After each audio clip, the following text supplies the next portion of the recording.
குன்னூர் உதகை இடையிலான இரண்டாவது மாற்றுப்பாதையில் ராட்சத பாறைகள் விழுவதால் வாகன ஓட்டிகள் அச்சமடைந்துள்ளனர்.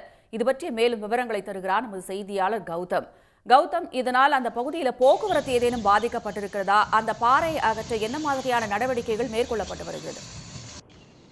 நீலகிரி மாவட்டம் குன்னூர் மற்றும் கோத்தகிரி சுற்றுவட்டார பகுதிகளில் கடந்த சில நாட்களாக கனமழையானது பெய்து வந்தது. கனமழை காரணமாக அனைத்து இடங்களும் ஈரப்பதம் காரணமாக ராட்சத மரங்கள் மற்றும் பாறைகள் விழுந்து பாதிப்பானது ஏற்பட்டு வருகிறது.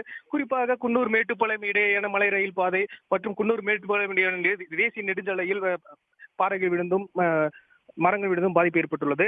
இந்த நிலையில் இன்று குன்னூர் உதகை இடையான இரண்டாவது மாற்றுப்பாதையில் ராட்சத பாறைகள் அவ்வப்போது விழுவதால் வாகன ஓட்டிகள் அச்சத்துடனே பயணித்து வருகின்றனர். மேலும் இது தொடர்பாக நெடுஞ்சாலைத்துறையினருக்கு தகவல் அளிக்கப்பட்டுள்ளது. அந்த பாறைகளை அகற்றும் பணியில் நெடுஞ்சாலைத்துறையினர் ஈடுபட்டு வருகின்றனர். விவரங்களுக்கு நன்றி கௌதம். உடனுக்குடன் செய்திகளை தெரிந்து கொள்ள சன் நியூஸ் பெல் ஐகானை கிளிக் பண்ணுங்க.